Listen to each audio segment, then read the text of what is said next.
내가 늘 의지하는 예수, 나의 상처 입으신 영이 불쌍하게 여기사 위로하여 주시니 미쁘신 나의 좋은 친구, 내가 의지하는 예수, 나의 사모하는 친구, 나의 기도 들어사 응답하여 주시니 미쁘신 나의 좋은 친구, 그의 손 의지하고 살때 나를 해할 자가 없도다.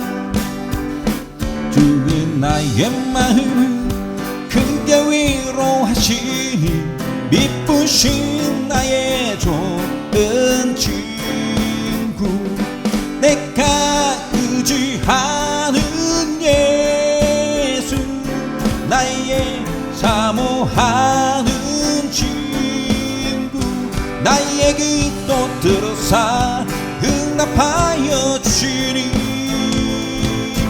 미쁘신 나의 좋은 친구, 내가 요단강 건너가며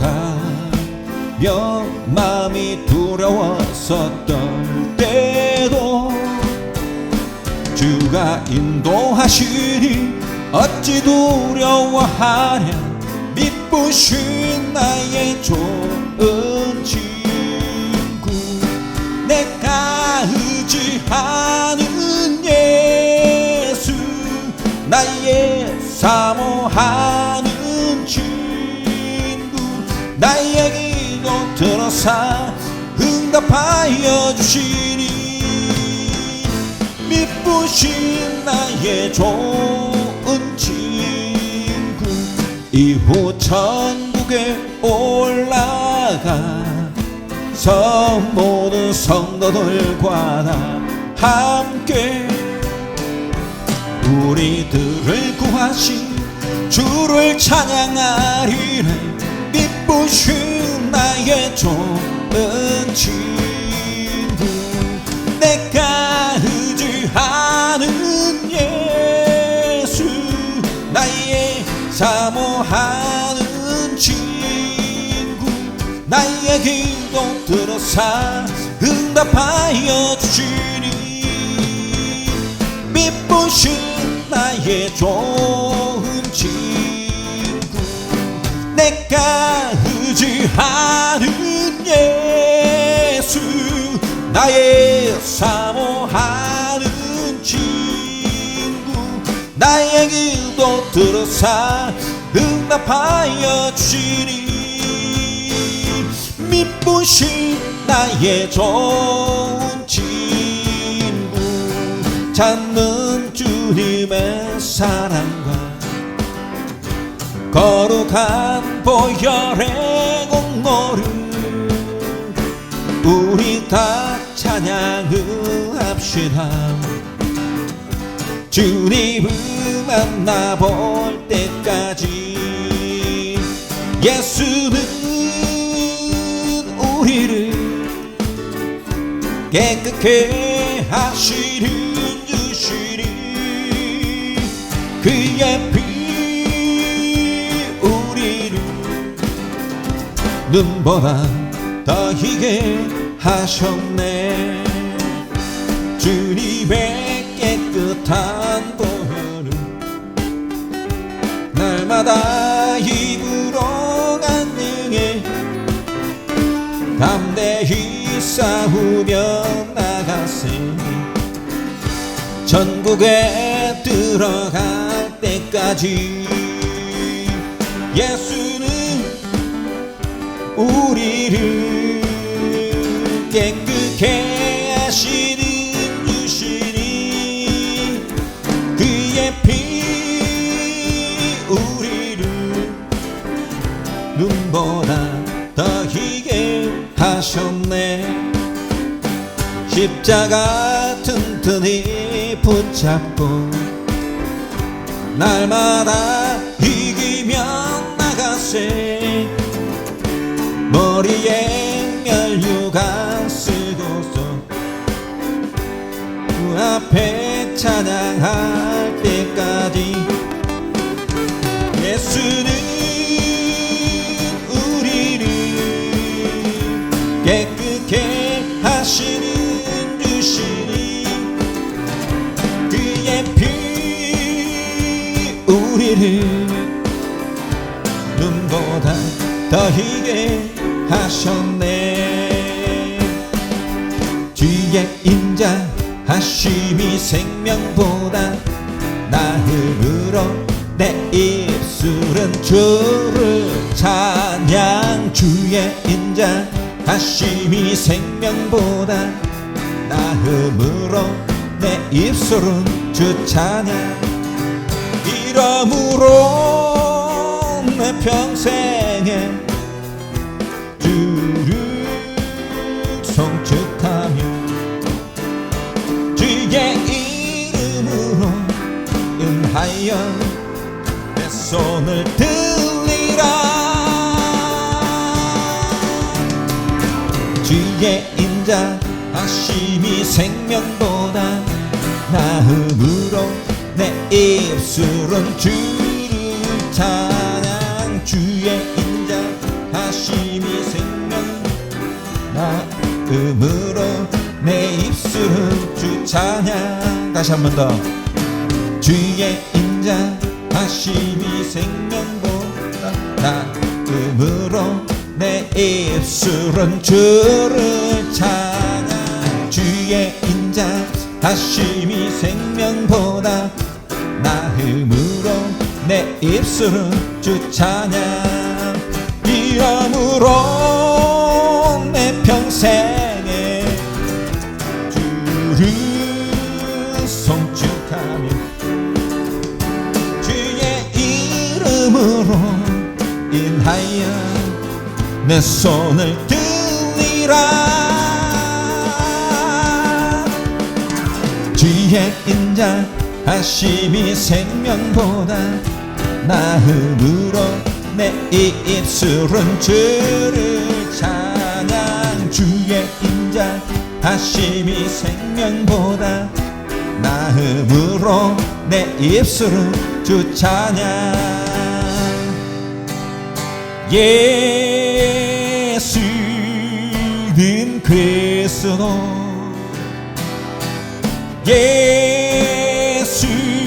예수는 주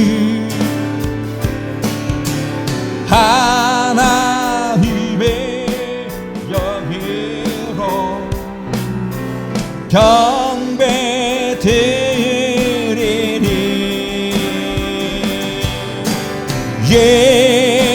예수는 그리스도 예수는 주 하나님의 영으로 경배드리니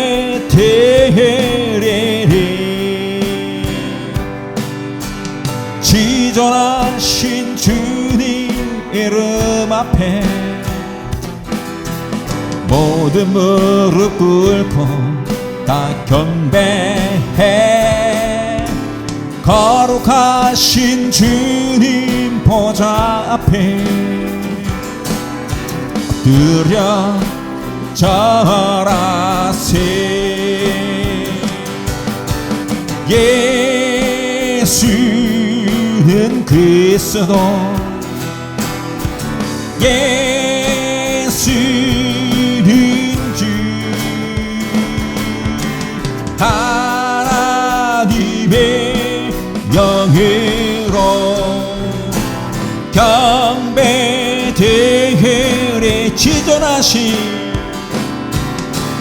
지존하신 주님 이름 앞에 모든 무릎 꿇고 다 경배해. 거룩하신 주님 보좌 앞에 드려 절하세.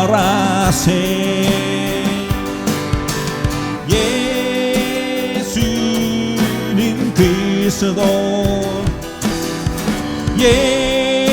예수는 주 하나님의 영예로 경배 드리리.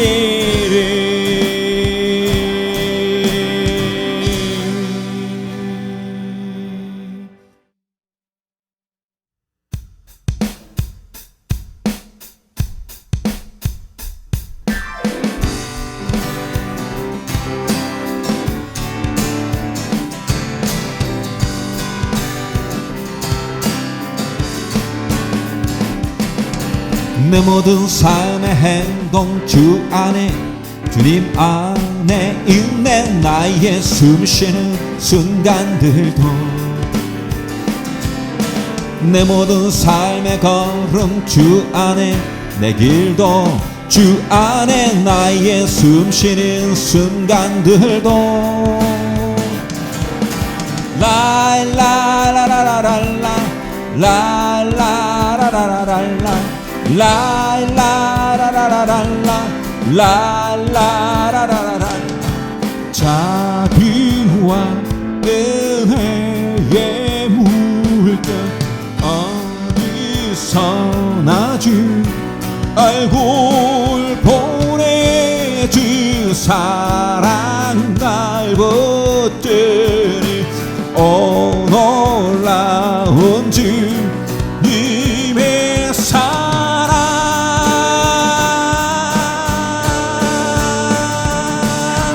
내 모든 삶의 행동 주 안에 주님 안에 있네. 나의 숨쉬는 순간들도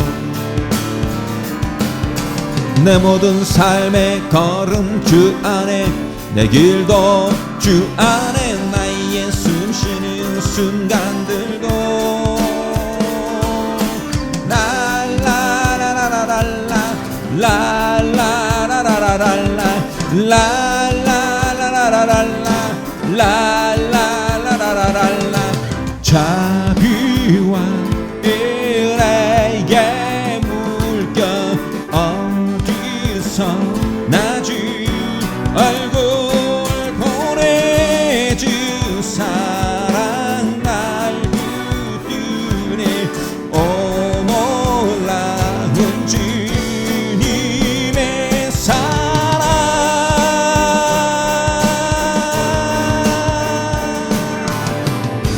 주의 이름 높이며 주를 찬양하나이다. 나를 구하러 오신 주를 기뻐하나이다. 하늘 영광 버리고 이 땅 위에 십자가를 지시고 죄 사했네. 무덤에서 일어나 하늘로 올리셨네.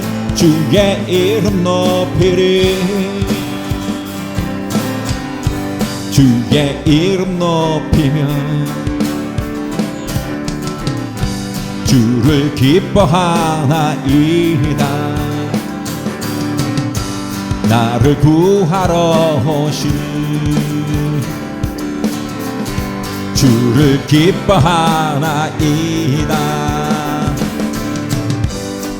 영광 버리고 이 땅 위에 십자가를 지시고 죄 사했네.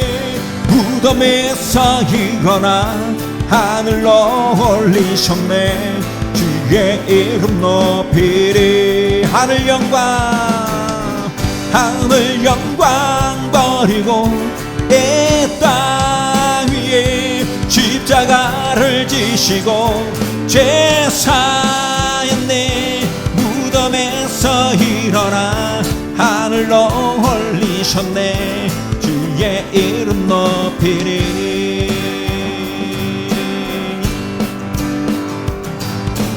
세상의 부요함보다 이 세상의 좋은 친구보다 나의 꿈을 이루는 것보다 더 귀한 분 필요한 모든 것을 다 얻고 내가 원한 삶을 사는 것보다 어느 누구의 그 사랑보다 귀한 분 붙드소서 주님 나를 놓지 마소서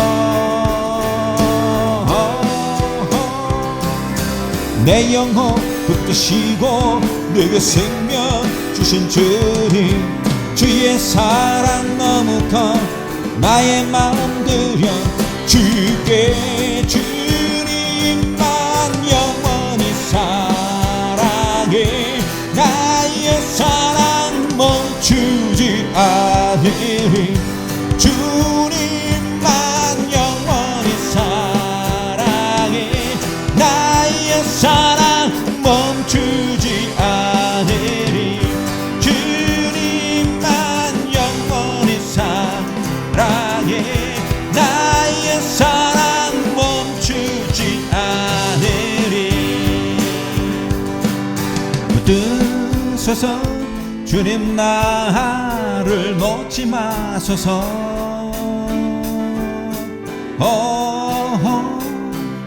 붙드소서 주님 나를 놓지 마소서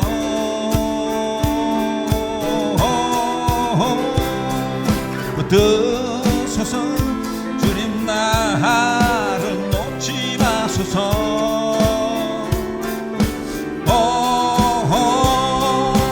내 영혼 붙드시고 내게 생명 주신 주님 주의 사랑 너무 커 나의 맘 들여 주께 주님만 영원히 사랑해 나의 사랑 멈추지 않으리 주님만 영원히 사랑해 나의 사랑 멈추지 않으리 주님만 영원히 사랑해 나의 사랑 멈추지 않으리 주님만 영원히 사랑해 나의 사랑 멈추지 않으리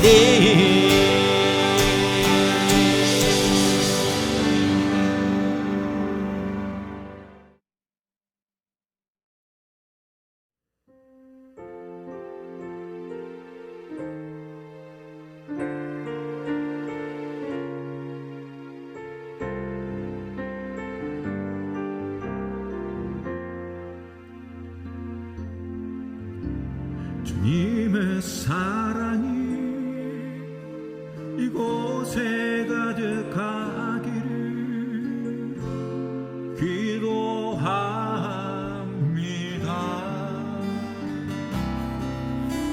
주님의 평화가 우리들 가운데 있기를 원합니다.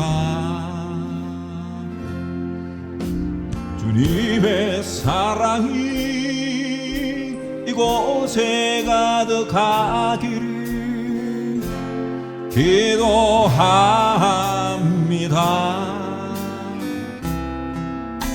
주님의 평화가 우리들 가운데 있기를 원합니다. 때로는 지치고 때로는 고뇌도 주만을 바라보면서 세상의 고통이 내게 닥쳐와도 주만을 사랑하리라. 주님의 축복이 이곳에 넘쳐나기를 원합니다.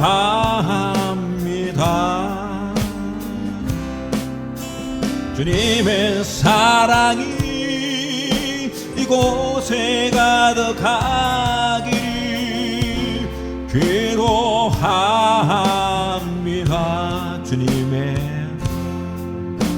주님의 은총이 이곳에 가득하기를 기도합니다.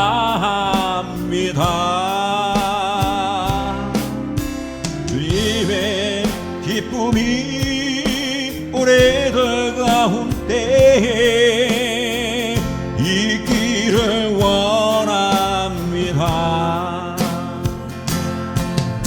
때로는 지치고 때로는 고뇌도 주만을 바라보면서 세상의 고통이 내게 닥쳐와도 주만을 사랑하리라. 주님의 축복이 이곳에 가득하기를 원합니다.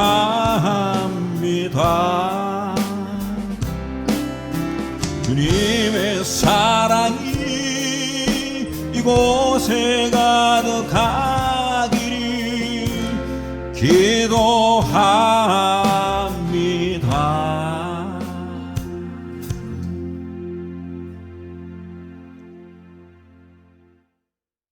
함께 나눌 하나님 말씀은 출애굽기 7장 1절로 7절 말씀입니다.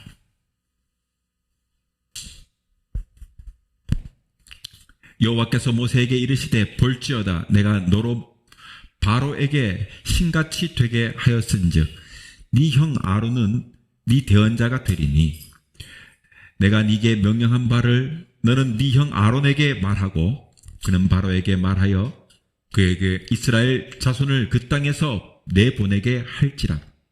내가 바로의 마음을 완악하게 하고 내 표징과 내 이적을 애굽 땅에서 많이 행할 것이 나이다 하시나이다.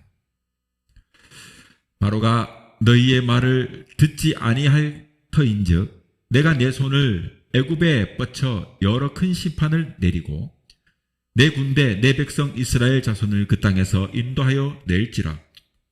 내가 내 손을 애굽 위에 펴서 이스라엘 자손을 그 땅에서 인도하여 낼 때에야 애굽 사람이 나를 여호와인 줄을 알리라 하시매 모세와 아론이 여호와께서 자기들에게 명령하신 대로 행하였더라.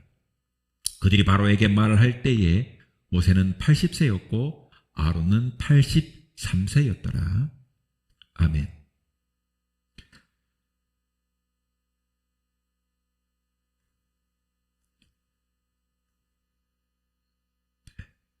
오늘은 출애굽기 7장 1절로 7절 말씀을 통해서 분리의 경험이라는 제목으로 말씀을 함께 나누겠습니다. 말씀에 귀한 은혜가 있기를 바랍니다. 이스라엘 백성들이 홍해를 건넌다는 것은 애굽과의 완전한 절교며 애굽의 노예 생활로부터 완전히 벗어나는 일입니다. 이것은 오늘날 성도들이 세상에서 벗어나고 사단의 권세에서 완전히 해방되어 하늘에 속한 자로 하나님의 권세 아래 들어가는 구원의 체험을 상징해 주는 사건입니다. 성경을 보면 홍해를 건너기 전 하나님께서 내리신 10가지 재앙은 이스라엘 백성들을 구출하고자 하시는 하나님과 그 힘에 대항하여 버티다가 마침내 쑥대밭이 되어버리는 자신의 나라와 그 아들까지 잃고 마는 그 애굽 왕과 그 신하들 그리고 그 속에서 갈등하고 있는 이스라엘 백성들의 모습이 적나라하게 그려져 있습니다. 이것은 마치 구원을 체험하기 전 또 한 인간의 내면에서 일어나는 다양한 현상들이 무엇인지를 보여주는 것과 같아요. 한 사람 속에 하나님의 구원의 뜻이 임하게 되면 그 사람의 육신의 기질과 또 사단의 권세가 결탁해가지고 하나님을 향하는 뜻을 강력히 막아버리죠. 그럴 때 그 속에서 갈등하고 무기력하게 주저앉아 버리는 우리 내면 속에 속사람이 있는 것을 알게 돼요. 내가 왜 이럴까? 이러면 안 되는데 하면서 넘어지는 그런 생각을 하게 하는 우리 내면의 사람. 본문을 보면 커다란 의문을 일으키는 그 하나님의 모습을 발견해요. 3절에 보니까 내가 바로의 마음을 완악하게 하고 내 표징과 내 이적을 애굽 땅에서 많이 행할 것이니 라고 말합니다. 여러분, 하나님께서 애굽 왕의 마음을 완악하게 함으로 더욱 방해하게끔 한다 하는 말 아닙니까? 그리고 출애굽기 다른 곳에도 이 같은 말씀을 발견할 수 있어요. 4장 21절이나 9장 12절에 보면 그래요. 하나님께서는 여러분 지금 이스라엘을 구출하기 위해서 이스라엘 백성들에게 신앙의 마음을 주시면서도 또 한편으로는 애굽 왕의 마음을 강팍하게 하게 하셔가지고 그 이스라엘 백성들을 못 보내게 한다 하는 그 난센스 같은 내용인 겁니다. 참 이해할 수 없지 않습니까? 너희들은 애굽 땅을 떠나라 하면서도 한편으로는 바로의 마음을 완악하게 한다 그러거든요. 참 이해할 수 없는 그런 상황이에요. 그렇죠? 그게 흔한 말로 말하면 병 주고 약 주고 하는 것 아니겠습니까? 그렇다면 왜 이스라엘 백성들을 쉽게 내보내지 않으셨는지, 또 이와 마찬가지로 왜 오늘날 한 사람이 신앙의 발걸음을 쉽게 떼지 못하도록 하시는지, 왜 하나님께서 사단의 권세와 육신의 기질이 올바른 신앙생활을 하는 것을 방해하게 하고 또 그것을 그대로 둘 뿐 아니라 더 나아가가지고는 자극하고 계시는지, 그 이유에 대해서 다음 저는 두 가지를 살펴보면서 은혜를 나눠볼까 합니다. 첫 번째로 영과 육의 분리입니다. 하나님께서는 한 사람이 신앙의 길을 가기 전에 육신의 겉사람과 신앙의 속사람을 분리하는 그 체험을 하기를 원합니다. 한마디로 자신 속의 두 존재를 분리하는 체험을 하라는 것이죠. 하나님께서 무엇 때문에 애굽 왕과 그 신하들의 마음을 강팍하게 하셨는지 그 일을 설명하는 장면이 성경에 나옵니다. 출애굽기 10장 1절에 보면 여호와께서 모세에게 이르시되 바로에게로 들어가 내가 그의 마음과 그 신하들의 마음을 완강하게 함은 나의 표징을 그들 중에 보이기 위함이며 라고 말합니다. 여러분, 하나님께서 뭐라 합니까? 표징을 보이기 위함이라고 말씀하셨습니다. 표징을 보이기 위함. 그렇다면 이 표징이 뭐냐? 바로 뭡니까? 10가지 재앙을 말하는 거예요. 하나님은 바로가 강팍하게 할 때마다 한 가지씩 그 애굽 땅에 재앙을 내리셨잖아요. 만일 여러분 하나님께서 바로를 강팍하게 하지 않았다면 바로는 이 첫 번째 재앙을 겪자마자 어떻게 할까요? 겁에 질려요. 나일강이 막 피로 물들 겁에 질리는 거야. 그래도 그 즉시 이스라엘 백성들을 보냈을지도 몰라요. 그러나 이 바로의 마음을 강팍하게 하니까 그 마지막 10번째 재앙인 장자의 죽음을 당할 때, 그래서 비로소 자기 아들도 죽으니까요, 바로는 그 마음이 무너집니다. 그래서 이스라엘 민족을 내보내는 겁니다. 이처럼 재앙의 강도가 더욱 커지고 재앙들이 하나씩 내려질수록 이스라엘 백성들은 점점 생각합니다. 그 백성들이 그렇구나, 우리가 특별했구나, 하나님이 정녕 살아계셔가지고 우리를 이끌어 주시는구나, 우리 민족이 특별한 존재였구나, 이걸 깨닫게 되는 거예요. 이렇게 자신들이 애굽인과 분리되어 있음을 깨닫기 시작하는 것이죠. 여러분 한번 잘 생각해 보십시오. 이들이 지금 같은, 여러분 어떻게 해서 이 애굽인들과 함께 같은 땅에 있지 않습니까? 지금 같은 땅에 있어요. 애굽과. 또 여러분 같은 환경 아래에서 살아요. 비가 오면 같이 비를 맞는 거고, 같이 열악한 그런 가정집에 살고, 똑같은 그런 환경 아닙니까? 같은 환경 아래 살고 있어요. 그런데 여러분, 지금 이 상황 속에 무시무시한 지금 재앙이 내려지고 있는데요, 이 무시무시한 재앙이 애굽인들에게는 임하고 이스라엘에게는 임하지 않습니다. 그러므로 이스라엘 백성들은 자신들이 하나님 앞에 구별된 존재임을 깨닫기 시작합니다. 그렇구나. 내가 구별되어 있었구나. 그전에는 몰랐는데 이것을 깨닫는 겁니다. 재앙이 하나하나 올 때마다 이 재앙이 더해 갈수록 애굽인과 자신들은 철저히 분리된 존재임을 깨닫는 것이죠. 즉 하나님께서는 이스라엘 백성이 10가지 재앙을 통해서 애굽과 분리됨을 깨닫기를 원하셨다 이 말입니다. 이스라엘 백성은 여러분 430년 동안 애굽 땅에서 살면서 애굽인과 하나처럼 지냈어요. 그들은 점점 그러니까 어떻게 돼요? 애굽인들과 함께 동질화된 거예요. 동질화. 애굽인처럼 돼가는 거예요. 그들이 섬기는 그런 우상도 같이 섬기게 되는 것이고 점점 동질이 돼요. 하나님은 애굽인과 자신들이 분명히 다른 존재임을 모르고 있는 이 이스라엘 백성들이 그 신앙의 발걸음을 내딛는 그 첫 단계, 즉 홍해를 건너서 이제 출발하게 되면 이제는 전혀 다른 삶과 환경 속에서 하나님을 바라보고 살아야 되니까 이런 신앙의 발걸음을 내딛기 전에 분리의 체험을 하기를 원하셨다라고 하는 것입니다. 곧 애굽인과 우리 이스라엘 민족은 하나님 앞에 철저히 다른 존재구나 이것을 깨닫는 거죠. 이런 분리의식 이것을 지니기 원하셨다는 것입니다. 하나님은 왜 이스라엘 백성들로 하여금 철저한 분리를 체험하도록 하셨을까요?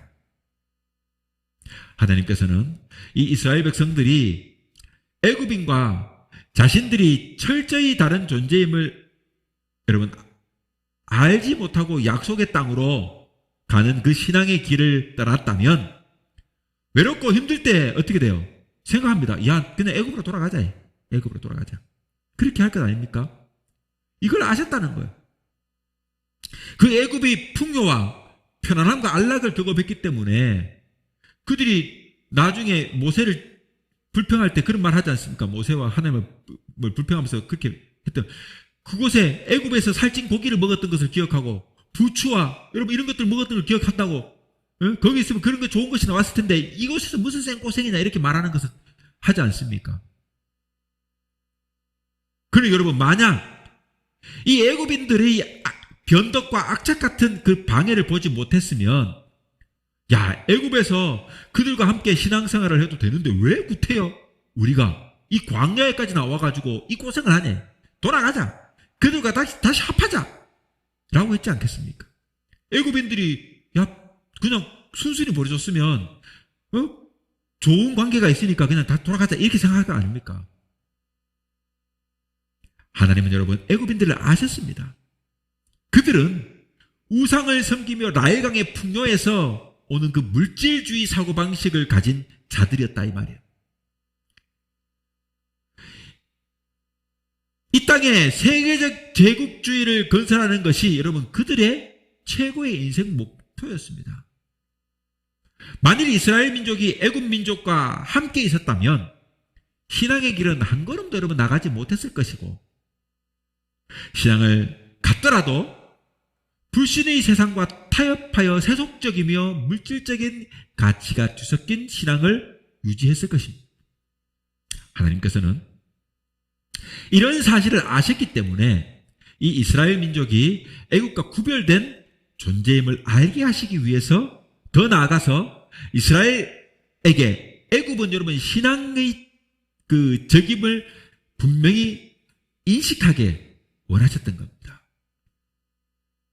애굽 사람은 영적으로 본다면 여러분 예수 그리스도를 알기 전 하나님과 반대의 길을 걷던 육신적인 우리의 그 사람과 같은 그런 상징적인 의미가 있는 거예요. 이스라엘 사람은요 신앙의 새 마음을 지닌 신앙의 새 사람 하나님을 사모하는 신앙의 속사람을 상징하는 겁니다. 완전히 다른 거예요. 우리도 그래요. 신앙을 갖기 전 우리 내부에는요 우리를 지배하는 하나님과 반대되는 그런 육신적인 사람 생각이 있습니다. 이 육신의 사람은 하나님의 영향 아래에 살기보다는요 사단의 마귀의 권세에 지배를 받고 사는 사람입니다. 하나님을 반대하는 세속 문화를 더 좋아하고 따르는 사람이 육신의 사람입니다. 이 육신의 사람은요 세속적입니다. 물질적이에요. 이 세상 외에는 소망을 두지 않습니다. 이 육신적인 이런 그 사람 아래에 있는 존재는 여러분 죽은 존재예요.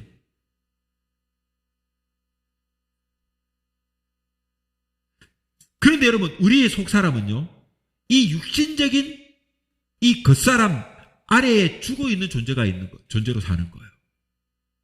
갈라디아서 4장 28절 29절은 과거의 사람, 육체의 사람이 신앙의 속사람을 방해하고 있음을 그래서 분명히 가르치고 있습니다.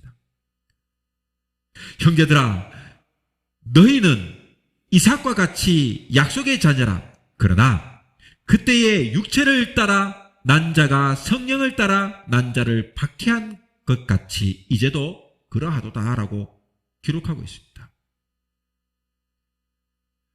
사실 이스라엘 민족이 애굽 땅을 벗어나기 전 애굽 왕과 더불어 가지고 겪는 이 시련의 기간은요, 마치 그 한 사람이 하나님께로 나아가고자 할 때에 육신의 겉사람과 영혼의 속사람이 여러분 격렬히 투쟁하는 것과도 같아요.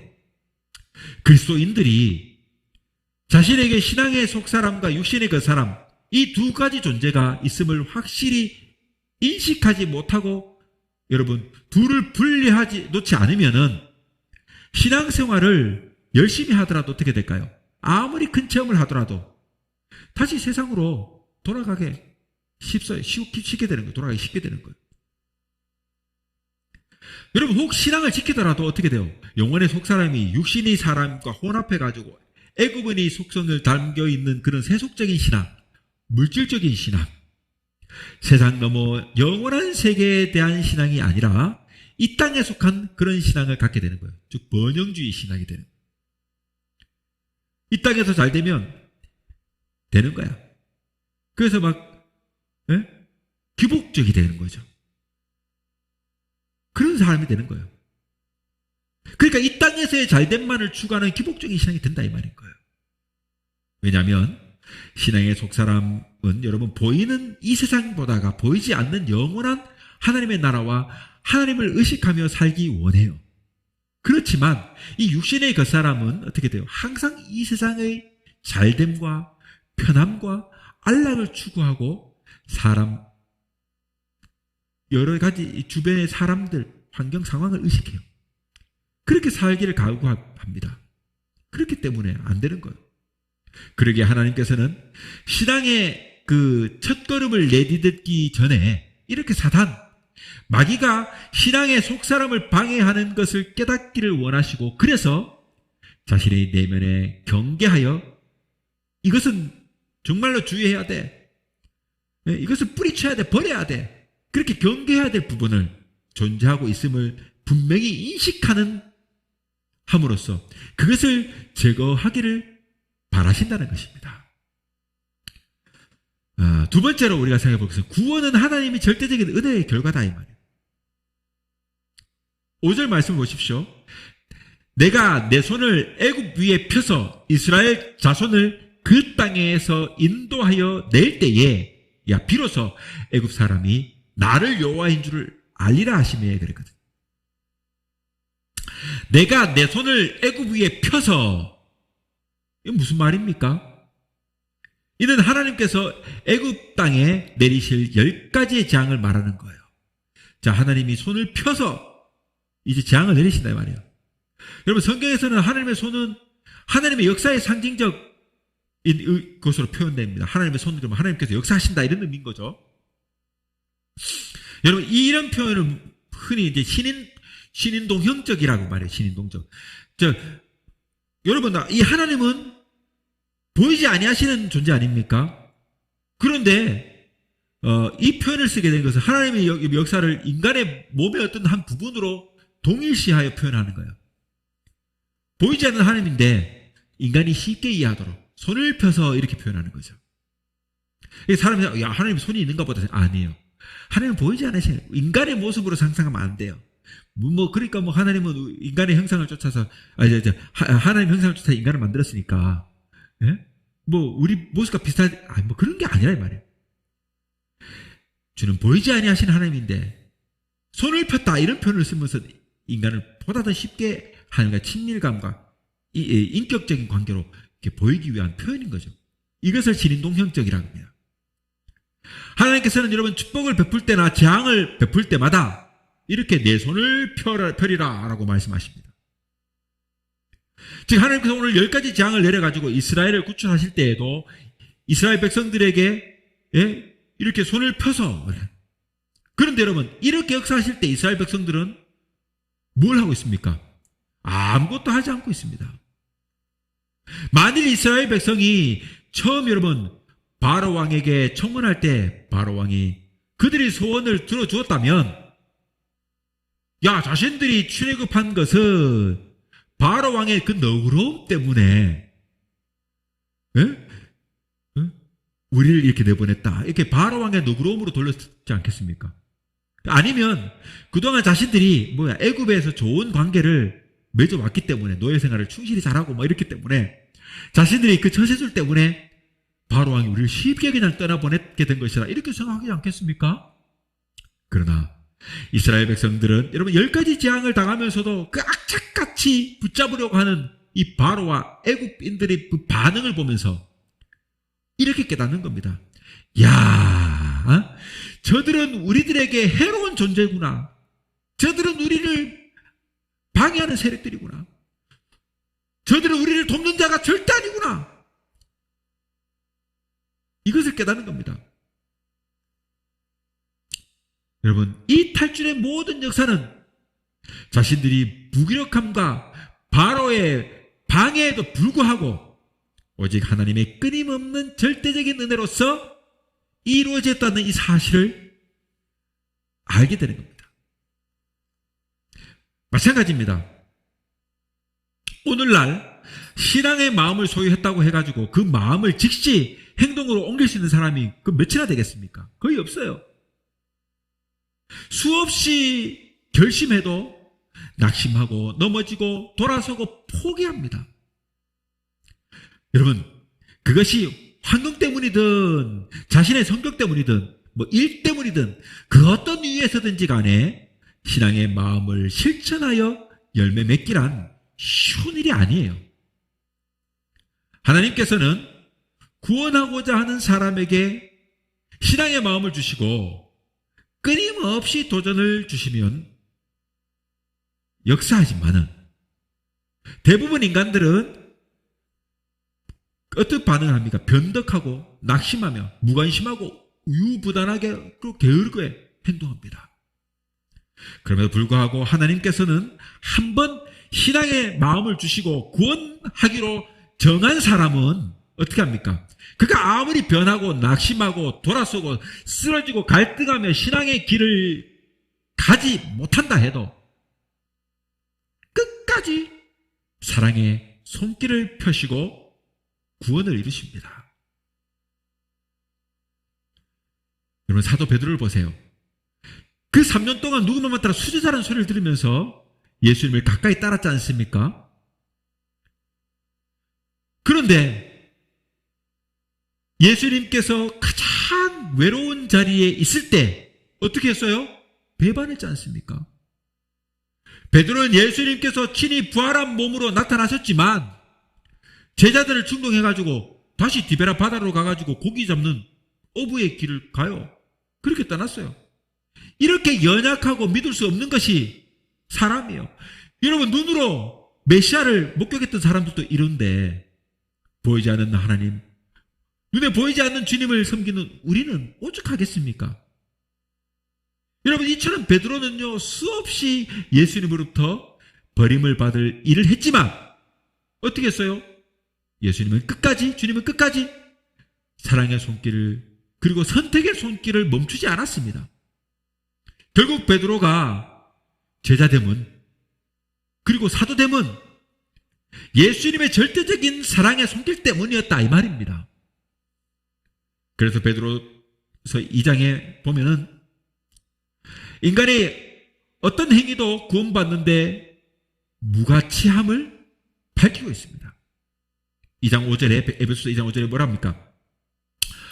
허물로 죽은 우리를 그리스도와 함께 살리셨고, 또 8장에 너희는 그 은혜에 의하여 믿음으로 말미암아 구원을 받았으니 이것은 너희에게서 난 것이 아니요 하나님의 선물이다.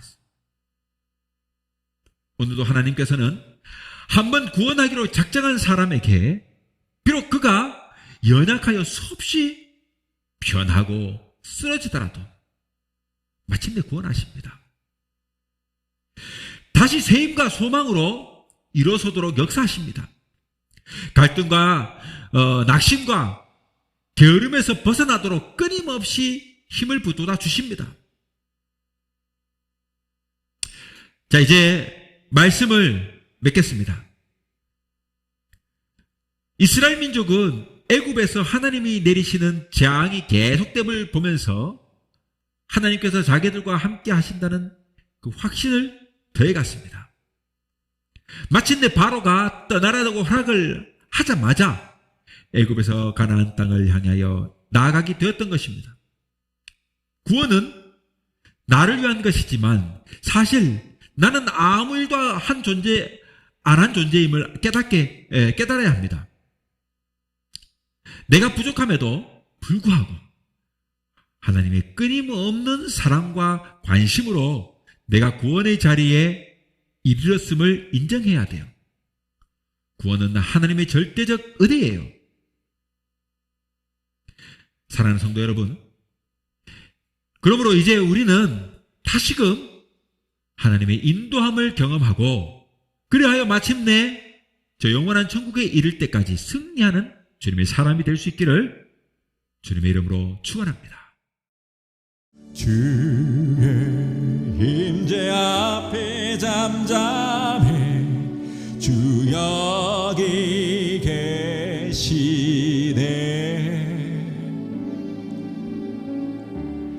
와서 모두 굽혀 경배해 신령과 진리로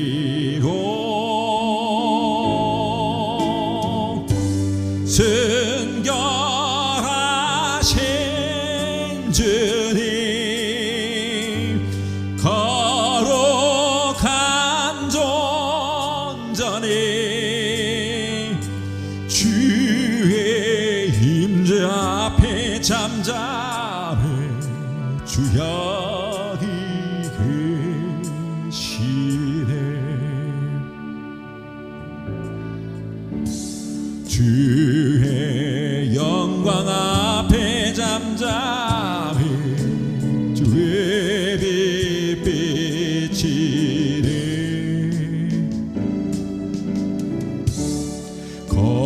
거룩한 불 태우시며 영광의 관쓰네.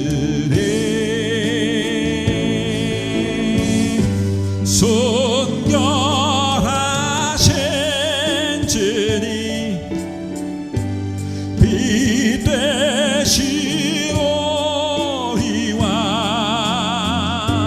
주의 영광 앞에 잠잠해 주의 빛 비치네. 주의 능력 앞에 잠잠해 주 역사하시네.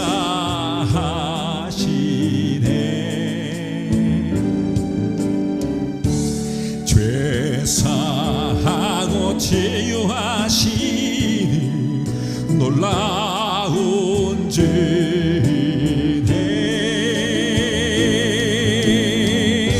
좀 있는 자에게